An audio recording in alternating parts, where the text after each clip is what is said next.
Hi guys! Magandang umaga. Good morning, good morning, good morning sa inyo pong lahat. Andito na naman nga po akong muli nagbabalik. Ang nagmamaganda ninyo kachismosang Kim Pao. Wala na pong iba. Upang maghatid sa inyo ng latest update and fresh happenings patungkol kay Kim Chiu and Paula Avellino.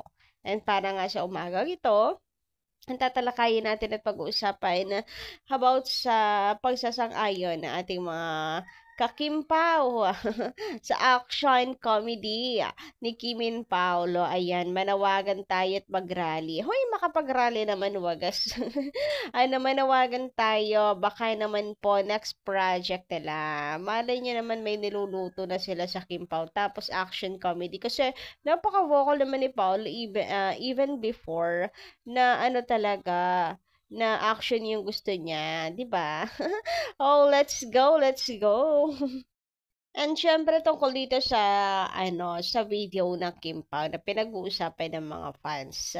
Yes, kasi first time natin nilang nakita na si Paolo pinagsasabihan si Kimi. Pag-usapan nga natin 'yan, nakaka-intriga. Pero bago ang lahat, sa mga hindi pa po nakaka-subscribe sa ating channel, maari lamang na pindutin po ninyo ang subscribe button natin na nandyan sa baba. Libre lang po 'yan, huwag kayong mag-alilangan pa, lalo na kung Kim Pao's update yung inyong hinahanap para mag-updated po kayo at ma-notify araw-araw tuwing may bago tayong chika at balita hinggil sa Kim Pao. Basta mga balita na may kinalaman kay Kim Chiu and Paula Avellino, sagot na po natin yan. And unahin nga natin for today's video, pag-usapan ng tungkol dito nga po sa Good Vibes na hatid na Ate Blair about sa Kim Pao kasi kapansin-pansin naman talaga ang layo ng Paolo Avellino pag nagpo-promo noon na sa Paolo Avellino ngayon na enjoy at masayang masaya. So sabi dito, noon sa naging love team ni Paolo Avellino pag sa mga ganyang promo, pag sa mga ganito or promo, ang tamlay-tamlay niya at ang boring. Bihira mo lang talaga siya makikita ng umiting hanggang tenga. Pero ngayon, always on the go ay na siya with Kim Chu. Lumalabas talaga ang pagkakulit niya at a funny side pag si Kimi ang kasama. Ganun siguro talaga kapag komportable siya, close niya, kapag kamalapit talaga sa kanya. Alam mo yung kilala na siya mula ulo hanggang talampakan, gano'n na. Tsaka kapag gusto rin niya talaga, kasi nga, mag-jowa yan eh. Ganun talaga. Anyway, eto na nga, sabi niya dito, iba talaga pag si Kim ang kasama niya. Iba talaga, no? Pag love mo ang isang tao, kampante at komportable ka sa kanya, yung tipong ang saya-saya mo.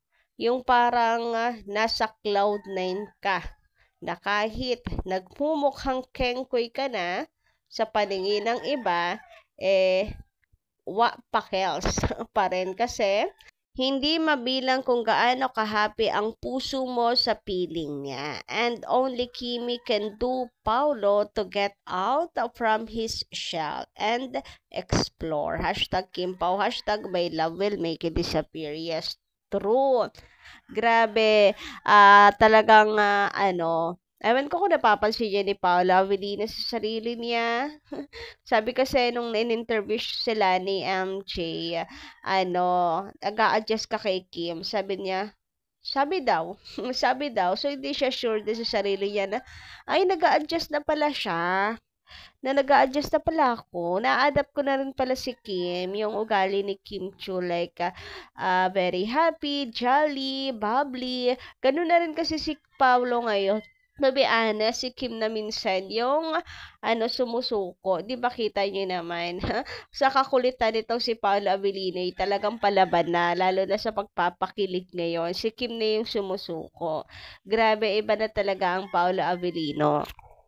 Ibang-iba siya sa mga promo nila before, sa promo nila ngayon ni Kim Chiu. At the same time, ang sarap nilang pagmasdan. Tingnan nyo. Itong picture lang, napakasimple lang. Pero, ang sarap pagmasdan nila na they are so happy talaga.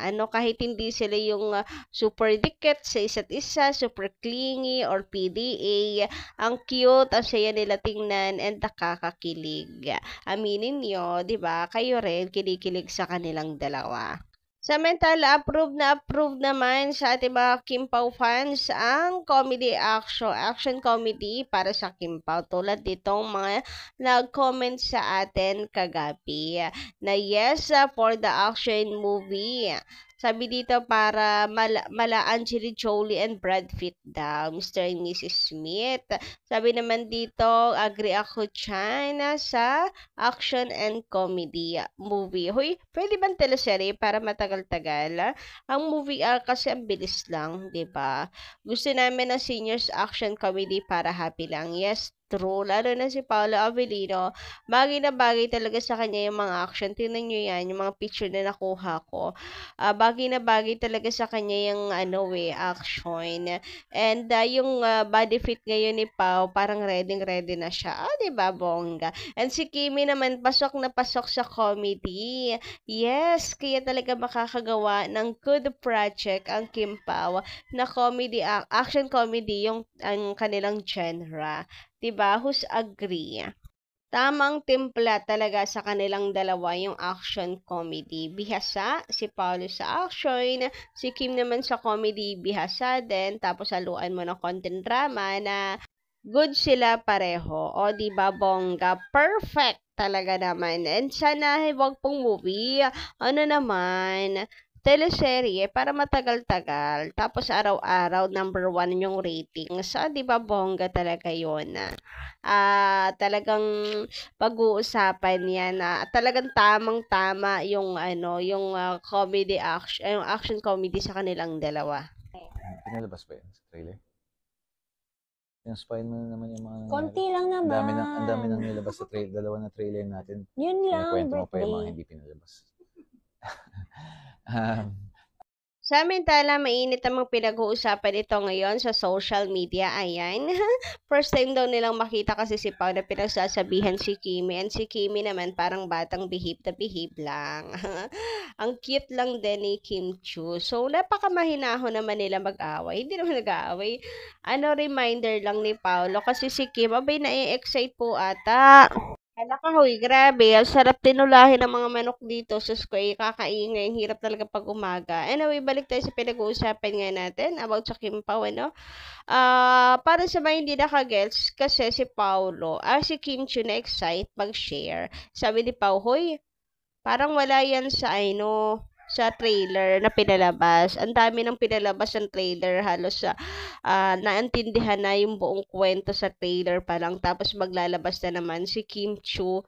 Mag-spoil na naman si Kim Chu ng eksena na wala doon. So parang over na. Pero ang hinahon ni Paolo pati si Kim, parang ang cute-cute. Basta ganito lang, kapag ganito lang pala sila mag-away, alam mo namang kung sakasakali lang so in real life mag-away sila, madali na maayos. Ang hinahon kasi nilang dalawa pareha. Si Paolo halata mong mabuting tao, talaga mabait. Marespeto sa babae. Sabi nga dito, parang na-imagine ko in real life kung paano pagsabihan or pagalitan ni Pao si Kim. And yung way ni Kim na mga tuwiran is may kasamang lambing. Kaya if ever na mag-away sila, madali lang ma-resolve. Pao is mahinahon type at si Kimi naman is hindi nagger. Nako, yes, hindi nagger si Kim Chu. Kaya naman talagang madali lang pong maaalipula yung apoy. Tama ba ako doon sa Tagalog ko? Gentleman and marunong humawak ng relationship si Paolo Avellino. Matured na kasi sila parehas. So, alam mo, yung relationship nila ngayon may patutunguhan talaga. Sabi naman dito, Cutie Paolo, nispoiled mo daw kasi yung dami na daw lumabas sa trailer, kuwento mo pa daw yung hindi. Tapos, cute ng dalawang to. Yes, true. Napasobra ata. Na-excite si Kimi. Napasobra ng chika. Na-spoil na daw yung mga tao. Sobra-sobra na. Ang dami nang nailabas, di ba? May trailer 1, trailer 2. Tapos yung mga hindi kasama sa trailer na nilabas pa ni Kimi. Abay talaga namang baka nga mawala na ng excitement yung mga casual viewers. Take note ha, casual viewers, ang mga fans hindi po yan mawawala ng gana manood. Pero aminin nyo, ang cute nilang dalawa, ang cute ng Kim Pao, di ba? Ang sarap talagang pagbasdan parate. Basta magkasama si Kim and Paolo.